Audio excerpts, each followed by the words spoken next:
Hello everyone, welcome back to my channel Educulp. In this video, I will be starting a new chapter, Chapter 1, Real Numbers of Class 10th NCERT. Now, what are real numbers? Rational number plus irrational number मिलके real numbers बनाते हैं. अब rational क्या है, irrational क्या है? Rational numbers वो numbers होते हैं जिनको हम p बाई क्यू के फॉर्म में लिख सकते हैं, जहां p एंड q इंटीजर्स होते हैं and q not equal to 0. Irrational numbers जो p बाई क्यू के फॉर्म में हम नहीं लिख सकते हैं. ठीक है, जो मतलब रैशनल नंबर नहीं है वो इरेशनल नंबर है. Now between any two real number there are infinitely many real numbers. किसी भी दो इरेशनल, किसी भी दो रैशनल या एक इरेशनल के बीच में इनफाइनाइटली मेनी रियल नंबर्स मिल सकते हैं.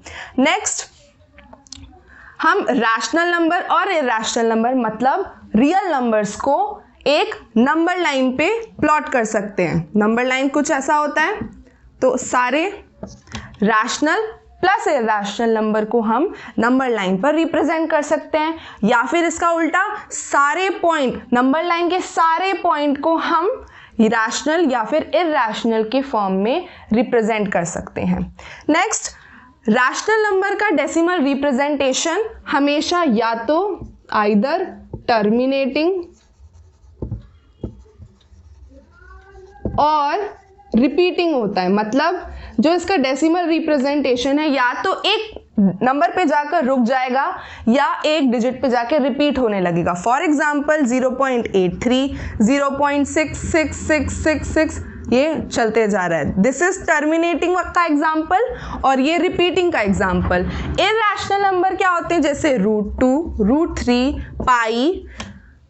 इन इरेशनल नंबर्स का decimal representation neither terminating nor repeating होता है. मतलब कोई भी ऐसा डेसिमल एक्सपेंशन जो अगर चलता ही जा रहा है, ना तो टर्मिनेट कर रहा है, ना ही स्टॉप हो रहा है, ना ही रिपीट कर रहा है, कोई भी डिजिट रैंडमली आ रहा है. अगर √2, √3, पाई का हम डेसिमल एक्सपेंशन देखेंगे तो वो ना तो टर्मिनेट करेगा ना रिपीट करेगा. ये थे basic real number, rational number और इरेशनल नंबर की प्रॉपर्टीज. अगर आपको इनके बारे में और प्रॉपर्टीज पढ़नी है तो मैं डिस्क्रिप्शन बॉक्स में क्लास 9th की वीडियो का लिंक डाल दूंगी. अब हमें बेसिक्स पता चल गए, what are real numbers, rational numbers, irrational numbers. इसके बाद हम सबसे पहला थ्योरम इस चैप्टर का करते हैं, यूक्लिड्स डिवीजन लेमा. ये थ्योरम कहती है given positive integers a and b there exist unique integers q and r satisfying a is equal to bq plus r. अगर हमें कोई भी दो इंटीजर्स दिए गए हैं तो हम उसे कुछ इस इक्वेशन की फॉर्म में एक्सप्रेस कर सकते हैं. मतलब एक नंबर को दूसरे नंबर के फॉर्म में. बोलने का मतलब ये है, सपोज एग्जाम्पल से समझते हैं. एक a मान लो 5, b मान लो 2. डिवाइड करो 5 को 2 से. 5 2 के टेबल में नहीं आता, सबसे क्लोजेस्ट 5 से छोटा 2 की टेबल में आता है 4, विच इज 2 2 4. रिमाइंडर आ गया 1. तो मैं 5 को 2 into 2 प्लस 1 की फॉर्म में लिख सकती हूँ. यहाँ पे हमारा ये a है, ये b है, यहाँ पे ये q है, ये r है. मतलब ये जो q है ये हमारा क्वोशंट हो गया, ये रिमाइंडर हो गया, ये हमारे पास b दिया था और ये a. मतलब ये सिंपल जो हमने पहली क्लासेस में भी पढ़ा है, किसी भी नंबर डिविडेंड, जो भी नंबर डिवाइड कर रहे हैं वो होता है divisor into quotient plus remainder. मतलब कोई भी नंबर जो यहाँ अंदर लिखते हैं उसको हम डिवाइजर से क्वोशंट का मल्टीप्लिकेशन प्लस रिमाइंडर लिख सकते हैं. यूक्लिड्स डिवीजन लेमा यही बोलती है कि हम कोई भी दो इंटीजर्स को a एंड b जो दोनों पॉजिटिव हो उनको हम इस इक्वेशन के फॉर्म में लिख सकते हैं, जो normal dividend is equal to divisor into quotient plus remainder होता है. अब एग्जांपल से समझते हैं. एक तो 5 और 2 का एग्जाम्पल हो गया। लेट्स से 4 बी ए है हमारा 19, बी है हमारा 4। सेम डिवाइड करो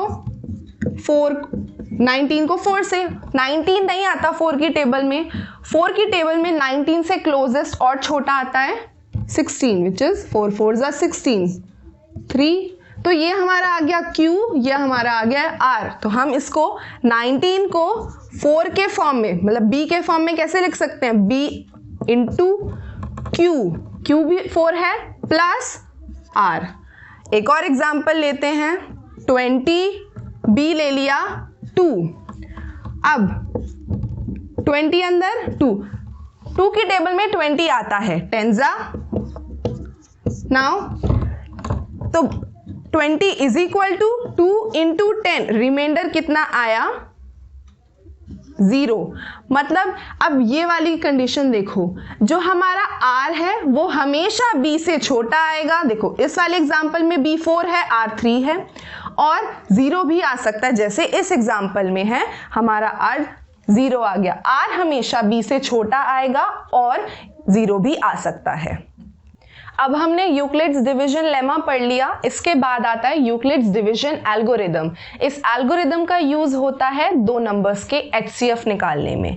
ये एल्गोरिदम क्या है? सपोज लेट से हमारे पास दो नंबर्स हैं C एंड D, कोई भी पॉजिटिव इंटीजर्स, जिसको मैं यूक्लिड्स डिवीजन लेमा की हेल्प से C is equal to DQ plus R के फॉर्म में लिख सकती हूँ, जहां पे R 0 से बड़ा और या फिर 0 के इक्वल हो सकता है, और D से जो नंबर है हमारा D उससे छोटा होगा।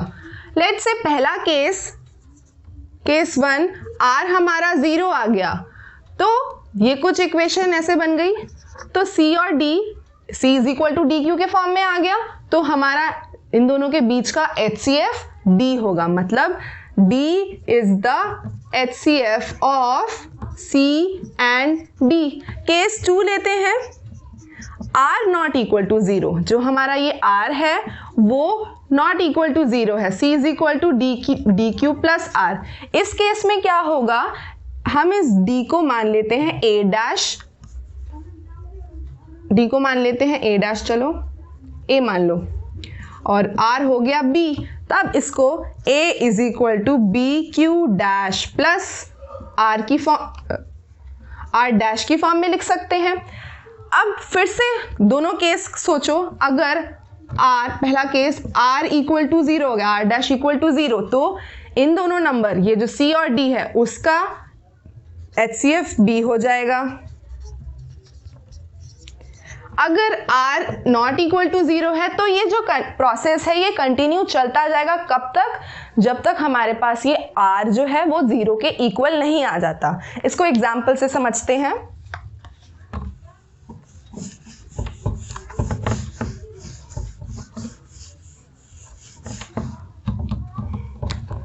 A ले लिया 21 और B ले लिया 3। 21 is equal to 3 into, divide करो 21 3 से, 7 जा प्लस 0, रिमाइंडर 0 है इसलिए R इज इक्वल टू 0। तो पहला ही केस आ गया R इज इक्वल टू 0, मतलब 21 और 3 का HCF आ गया 3 is the HCF of 21 and 3। दूसरा केस लेते हैं, A is equal to 455, B is equal to 42। Divide करो 455 डिवाइड बाय 42, 142 35। Q आ गया 1, मतलब अगर मैं 455 को 42 की उसमें लिखूंगी, 42 इंटू 1 प्लस रिमाइंडर है 35। अब 42 को ये यहाँ आ गया, 42 को 35 की फॉर्म में लिखें, फिर से डिवाइड करो 42 को 35 से, 1 जा 7 into 1 plus 7।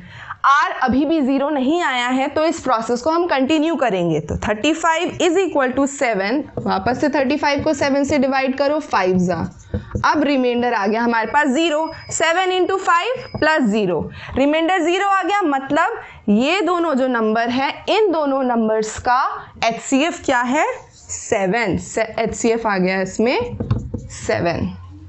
Now I hope you understood the theorem first, which is Euclid's division lemma, and the algorithm, which is Euclid's division algorithm. In the next video, I will discuss exercise 1.1. Till then, if you like this video, please hit the like button, share it with your friends, and subscribe to my channel, which is Educulp. If you have any query, comment down below and let me know. Thank you for watching. Signing off, and meet you in the next video.